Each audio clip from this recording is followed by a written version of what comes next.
또용주TV의 또용주입니다. 제가 돌아왔습니다. I'm come back! 이렇게 돌아오니까 기분이 좋네요. 그동안 아프면서 편집 영상을 올리지 못했었는데요. 이제 새마음 새뜻으로 편집 영상을 하나 둘씩 여러분에게 보여드리고자 노력하겠습니다. 2025년 새롭게 시작해야죠. 여러분 구독, 좋아요, 알림 설정, 댓글 잊지 마세요. 특히 댓글 좀 많이 남겨주세요. 피드백을 받아서 여러분의 생각이 어떤지 좀 알고 싶거든요. 여러분도 참여하는 또용주TV를 만들어주시기 바라겠습니다. 오늘 영상의 주제는 레알 마드리드의 패배에 대한 이야기입니다. 레알 마드리드가 라리가 22라운드 에스파뇰 원정에서 0대1로 패배했습니다. 저는 예상하지 못했어요. 정말 이변이라고 생각합니다. 왜냐하면은 레알 마드리드 같은 경우에는 올 시즌 전반기에 패배가 2패밖에 없었어요. 바르셀로나에게 패배, 아틀레틱 클루브에게 패배. 이 패배들은 그럴 수 있어. 이렇게 납득이 됐거든요. 그런데 에스파뇰 원정에서 패배? 이건 납득하기가 어렵잖아요. 물론 2025년 들어서 에스파뇰이 매우 강한 면모를 보여주고 있었고 에스파뇰이 홈에서 원정보다는 강하다는 사실은 분명합니다. 하지만 라리가 18위에 위치하고 있는 에스파뇰을 레알 마드리드가 못 잡을까? 전 잡을 거라고 생각했어요. 하물며 에스파뇰은 지난 시즌 세군다 리가에 있었잖아요. 이런 점을 고려했을 때 에스파뇰이 레알 마드리드를 잡은 것은 말 그대로 이변 중에 이변이다. 이렇게 설명할 수가 있겠죠. 자, 그러면 에스파뇰이 레알 마드리드를 어떻게 잡았는지, 그리고 레알 마드리드의 문제점은 무엇인지 하나 둘씩 살펴보는 시간을 갖도록 하겠습니다. 여러분 함께 가시죠. Let's go! 라리가 22라운드에서 에스파뇰과 레알 마드리드가 만났습니다. 홈에서 강한 에스파뇰, 라리가 1위를 달리는 레알 마드리드. 누가 승리를 거뒀을까요? 네, 에스파뇰이 1대0으로 승리를 거뒀습니다. 에스파뇰이 종료 직전에 빠른 역습에 의해서 공격을 전개했고요. 그 과정에서 안토니오 로카, 테헤로, 엘 힐라리를 거쳐서 왼쪽에 있었던 로메로에게 연결이 됐고 로메로가 왼발 발리 슈팅으로 결승골을 넣었습니다. 그러면서 1대0으로 승리를 거두는데 성공을 했죠. 물론 저는 이 경기를 보면서 이 경기는 레알 마드리드의 경기라는 생각은 들었어요. 그만큼 레알 마드리드가 흐름을 어느 정도 잡고 나간다는 느낌은 들었거든요. 하지만 레알 마드리드의 결정력은 아쉬웠습니다. 물론 많은 분들은 전반 20분 비니시우스의 골 장면을 기억할 겁니다. 하지만 이 아름다운 골은 그 전에 음바페가 반칙을 범함으로 인해서 골로 인정이 되지 않았죠. 그 외에도 비니시우스, 호드리구, 음바페, 벨링엄 파상 공세를 펼치는 모습이 있었습니다. 하지만은 레알 마드리드의 슈팅은 전체적으로 정확도가 좀 부족했고요. 그리고 에스파뇰의 조안 가르시아 골키퍼를 넘어서기에는 어려움이 있었습니다. 에스파뇰의 조안 가르시아 골키퍼 이 경기에서 선방을 무려 7개나 했습니다.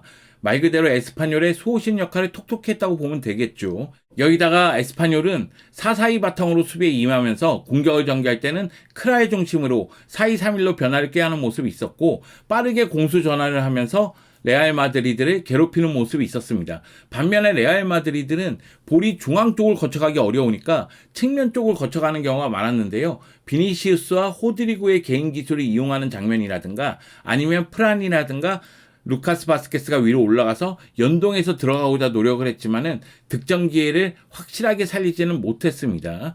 기록을 보면은 XG값에서 에스파뇰이 0.31인데 한 골을 넣는데 성공을 했고 반면에 레알 마드리드는 1.33이었지만 골을 넣는데 실패를 했어요. 슈팅 숫자 보세요. 레알 마드리드가 슈팅을 무려 21개나 했습니다. 그리고 유효 슈팅을 7개나 했지만 조안 가르시아 골키퍼 선방에 막히고 말았던 거고 반면에 에스파뇰 같은 경우에는 왼쪽에 하비 푸아도가 7골을 넣고 있었지만은 골을 넣을 선수가 있을까? 이런 생각이 있었거든요. 최전방에 페르난데스, 오른쪽에 조프레, 그 밑에 크랄 모두 득점력이 뛰어나다고 보기는 어렵습니다. 하지만은 왼쪽 풀백인 로메로가 결승골을 넣음으로 인해서 어려운 경기지만은 1대0으로 승리를 거두는데 성공을 했고요. 에스파뇰은 2025년 들어서 무패 가도를 달리고 있습니다. 3승 2무를 기록하면서 2025년 들어서 완전히 물이 올랐다는 사실을 입증을 하고 있고 올 시즌 라리가에서 거둔 6승은 모두 홈에서 거둔 승리니까 원정보다는 홈에서 강한 면모를 계속 유지하고 있다고 봐야 되겠죠. 반면에 레알 마드리드 같은 경우에는 공식 경기 5연승을 달리다가 패배를 당했습니다. 상승세가 한풀 꺾이는 그런 느낌인데요. 결국 그러다 보니까 2위 아틀레티코 마드리드하고는 승점 1점 차, 3위 바르셀로나하고는 승점 4점 차로 추격을 허용하게 됐습니다. 라리가 우승 경쟁이 굉장히 뜨거워질 것으로 보이고요. 에스파뇰이 이 경기에서 승리를 거두면서 라리가 18위에서 17위로 순위를 한 계단 상승시켰습니다. 하지만 잔류 전쟁도 정말로 치열할 것으로 보입니다. 자, 그러면 본격적으로 레알 마드리드 이야기를 한번 해볼까요? 이 경기는 레알 마드리드 입장에서 공수에서 아쉬움이 좀 있었지만은 수비 쪽에서 리디거 부상은 매우 큽니다. 전반 15분 점프했다가 착지하면서 오른쪽 허벅지 뒤쪽 근육에 문제가 있었던 것으로 보이는데요. 그러면서 바로 교체가 됐죠. 오른쪽 햄스트링 부상으로 라울 아센시오와 교체가 됐습니다. 햄스트링 부상으로 2주에서 3주 정도 결장한다는 얘기가 있고요. 맨체스터 시티하고의 챔피언스리그 16강 플레이오프 2차전에 돌아오는 것이 목표라고 합니다. 사실 리디거가 올 시즌 레알 마드리드 수비의 중심이었잖아요. 올 시즌 벌써 공식 34경기에 출전했고요. 2,906분을 출전했습니다. 정말 많은 경기에 출전했다고 보면 되겠고 센터백이지만 공격 포인트도 기록하는 모습을 보여줬습니다. 말 그대로 수비의 중심이었어요. 하물며 다른 선수들의 부상도 정말 많잖아요. 밀리탄과 카르바알이 십자인대 부상 아니겠습니까?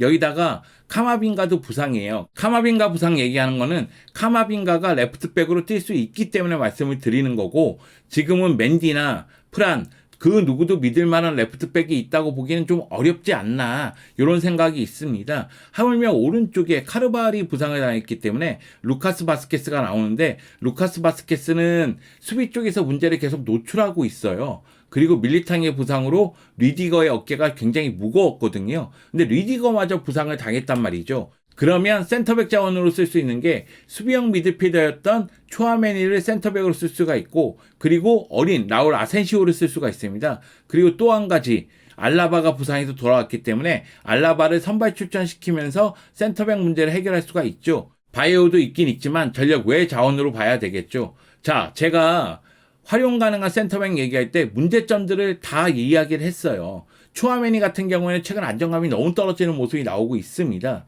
아센시오 같은 경우에는 경험이 부족해요. 물론 아센시오는 매우 잘해주고 있습니다. 저는 안첼로티 감독이 라울 아센시오에게 계속 기회를 줘야 된다고 생각을 해요. 이 정도로 뛰어난 활약을 펼친다면 라울 아센시오를 선발로 계속 쓰는 것도 하나의 방법이라는 생각이 들거든요. 알라바의 컨디션 문제는 확인을 해봐야 돼요. 알라바는 지금 몸 상태가 완벽하진 않을 겁니다. 몸 상태를 계속 끌어올리는 그런 과정으로 보이는데 알라바가 제 역할을 해주고 아센시오가 제 역할을 해준다면은 문제점은 해결이 될 텐데 이 두 선수 중에 한 명이라도 제 역할을 못한다면은 레알 마드리드 수비의 문제는 더욱더 커질 수밖에 없죠. 사실 공격 쪽에도 문제가 있습니다. 안첼로티 감독은 음바페를 영입하면서 음바페와 비니시우스 공존에 대해서 계속해서 고민하고 있는 모습이 나오고 있어요. 지난 시즌 같은 경우에는 4-3-1-2 포메이션을 가동하는 경우가 많았는데 최전방의 투톱, 비니시우스, 호드리고 모두 빠르고 득점력을 갖고 있고 도움 능력을 갖고 있으며 수비 가담도 좋았습니다. 그 밑에 주드 벨링엄을 배치하면서 주드 벨링엄의 영향력을 최대한 높이고자 노력을 했고 이것은 말 그대로 적중했고 효과를 봤죠. 근데 음바페가 왔단 말이에요. 그러면서 4-2-3-1 포메이션 또는 4-4-2 포메이션이다 할지라도 공격을 전개할 때는 벨링엄이 공격적으로 가면서 공격 가담을 굉장히 많이 하는 모습이 나오고 있는데 음바페하고 비니시우스가 동선이 겹치는 문제 또는 음바페하고 비니시우스가 같이 나왔을 때 영향력이 떨어지는 문제 요 문제를 좀 해결을 해줘야 돼요. 비니시우스가 징계로 지난 라리가 경기에 나오지 못했잖아요. 그때 한번 생각해 보세요. 오른쪽에서 뛰던 호드리고가 왼쪽에서 즉 좌드리그로 뛰면서 공격 포인트 기록하고 뛰어난 활약 펼쳤고 오른쪽에 브라임 디아스도 제 역할을 했거든요. 저는 비니시우스의 능력 자체는 의심하지 않습니다. 음바페의 능력 의심하지 않습니다. 왜? 음바페 지금 너무 좋거든요. 그런데 비니시우스하고 음바페가 동시에 뛸 때는 뭔가 좀 이상한데 뭔가 위력이 떨어지는데 뭔가 득점이 좀 안 나오는 것 같은데 이런 선입견이 저한테 좀 있습니다. 아마 이것을 해결해 준다면 더욱더 파괴력이 높아지지 않을까 제 기우였으면 하는 바람이 있습니다. 비니시우스하고 호드리고에 대해서 좀 생각을 해봐야 될 것 같아요. 사실 축구에서는 잘 돌아갈 때는 변화를 주지 않는다는 이야기가 있습니다. 비니시우스라든가 호드리고 둘 중에 한 명이 나왔을 때 더 좋았다면 한 명은 교체로 쓰는 게 더 낫지 않을까? 이런 생각이 좀 들더라고요. 왜냐면 반대편에 브라임 디아스라든가 아르다 길러 같이 쓸 수 있는 자원이 충분하니까요. 제가 이렇게 얘기하는 건 기우일 수 있어요. 그냥 기우일 뿐일 수도 있습니다. 사실 레알 마드리드는 지금 이 상황에서도 라리가 1위를 유지하고 있습니다. 챔피언스리그 16강 플레이오프로 간 게 너무 아쉽긴 하지만 그래도 라리가에서는 계속해서 독주하는 모습이 나왔었거든요. 제가 얘기했잖아요. 지금까지 패배는 3패밖에 없습니다. 바르셀로나, 아틀레티코 클루브, 에스파뇰 이렇게 패배를 당했었는데 그리고 지금도 라리가 1위를 달리고 있는 게 맞거든요. 그 점을 고려했을 때는 안첼로티 감독이 계속해서 뭔가 방법을 찾지 않을까 그런 생각은 들어요. 그런데 제 마음속에는 또 그런 생각도 있어요. 안첼로티 감독이 조금 더 빨리 방법을 찾았어야 되는 거 아니야? 전 전반기 다 지나갔는데 이런 생각도 있긴 있거든요. 사람이 참 그렇죠. 네, 제가 좀 간사하죠. 여하튼 레알 마드리드가 현재 1위를 달리고 있고 2위가 아틀레티코 마드리드 승점 1점 차입니다. 그리고 3위가 바르셀로나, 레알 마드리드하고는 승점 4점 차입니다. 요 세 팀이 우승 경쟁을 한다고 봐야 되겠죠. 물론 아틀레티코 클루브 무시하는 거 아닙니다. 저 무시하지 않아요. 다만 아틀레티코 클루브는 최근 흐름이 좋지 못하고 여기다가 지난 라운드 베티스전에서 패배 직전까지 갔다가 코너킥 두 방으로 2대2 우승부를 기록했으니까요. 일단 분위기로는 레알 마드리드, 아틀레티코 마드리드가 우승 경쟁을 빡세게 하고 있고 바르셀로나가 우승 경쟁에 참여하고자 노력하고 있다. 이렇게 보면 되겠습니다. 제가 레알 마드리드 걱정하는 거 정말 쓸데없는 걱정이다. 무슨 비니시우스를 걱정하냐? 무슨 음바페를 걱정하냐? 맞는 얘기일 수도 있습니다. 왜? 음바페가 완전히 살아났으니까요. 음바페가 12월 이후부터인가 계속해서 공격 포인트를 기록하는 모습이 있었고 그리고 최근에 해트트릭까지 기록했습니다. 음바페는 13라운드까지 6골 그리고 이후 8경기에서 9골입니다. 리그 20경기에 출전했는데 15골을 넣으면서 레반도프스키 18골에 이어서 득점 2위를 차지하고 있고요. 그리고 올 시즌 총 33경기에서 21골 3개의 도움을 기록하고 있습니다. 음바페는 완전히 흐름을 찾았다고 봐야 되죠. 음바페는 음바페다 이런 느낌이 듭니다. 그럼에도 제가 걱정하는 거는 역시 비니시우스와 음바페의 공존 그리고 수비 쪽에서의 줄부상 그리고 언급은 안 했지만은 토니 크루스의 빈자리를 세바이어스라든가 모드리치로 메우려고 하는데 저는 모드리치가 나올 때 더 좋다고 생각하지만 모드리치의 나이를 생각했을 때는 관리를 해줘야 되니까요. 이거에 대한 해결책을 확실히 찾을 수 있느냐 이런 문제들은 여전히 존재를 합니다. 그리고 이런 문제들보다 더 큰 문제가 레알 마드리드 앞에 있습니다. 그게 뭐냐고요? 경기 일정과 체력입니다. 레알 마드리드는 너무나 타이트한 경기를 지금 소화하고 있어요. 레알 마드리드 참가 안 하는 대회가 없습니다. 그 정도로 빡센 일정을 소화하고 있는데 하필이면 챔피언스리그 플레이오프로 가면서 맨시티를 만났습니다. 맨시티 레알 마드리드 이 경기는 정말 챔피언스리그 4강 이상급 대전 아닙니까? 그런데 16강 플레이오프에서 레알 마드리드가 맨시티를 만났어요. 물론 맨시티가 최근 아스날에게 대패를 당하기도 했고 최근 흐름도 안 좋긴 합니다. 하지만 겨울 이적 시장에서 돈을 풀면서 영입을 하고 있잖아요. 이 선수들이 또 적응하면 이야기가 달라질 수도 있잖아요.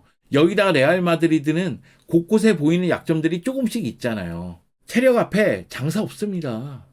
레알 마드리드 경기 일정이 너무 빡세요. 올 시즌 총 35경기 소화했습니다. 여기다가 경기 일정이 정말로 살인적입니다.